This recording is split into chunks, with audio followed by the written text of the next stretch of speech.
Mulai dari sekarang, saran saya, dan sudah saya saranin berkali-kali pada saat kajian To Be a Better Family, ngobrol sama suami. Kita ini sebenarnya apa yang mau kita cari dari keluarga?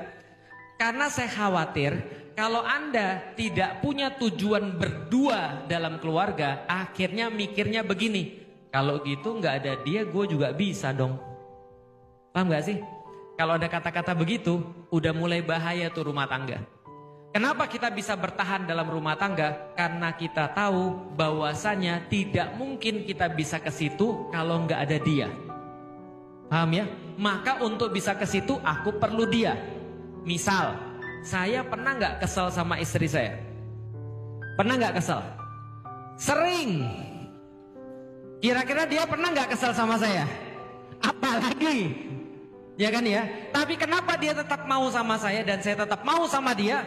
Saya meyakinkan diri saya sendiri. Lik, dari awal kamu milih dia, memang bukan karena dia jago masak, memang bukan dia adalah orang yang paling lembut dalam perkataan, memang dia bukan orang yang paling cakep dalam fisik, dia memang bukan orang yang paling pintar dalam agama, tapi kamu milih dia karena dia mau support seluruh perbuatan dan amal dakwahmu. Itu udah cukup.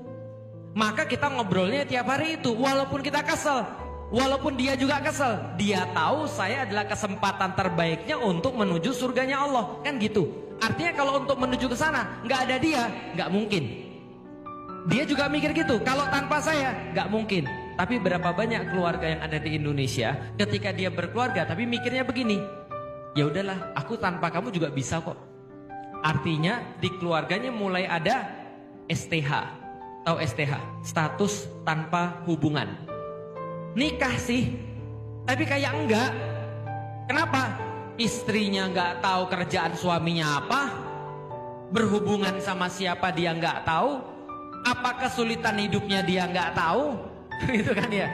Sedangkan istrinya juga ketika dia stres, dia enggak mau cerita sama suaminya karena dia enggak percaya sama suaminya. Ketika dia lagi perlu sesuatu nggak perlu minta sama suaminya. Lah ini kan kayak dua orang yang beda tapi jadi satu rumah. Paham nggak sih?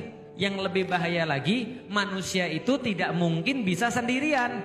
Kalau andaikan suami istri sudah kehilangan fungsi bersamanya, mereka sudah mulai masing-masing, yakin, catat omongan saya, laki-lakinya pasti curhat ke yang lain, istrinya pasti curhat ke yang lain.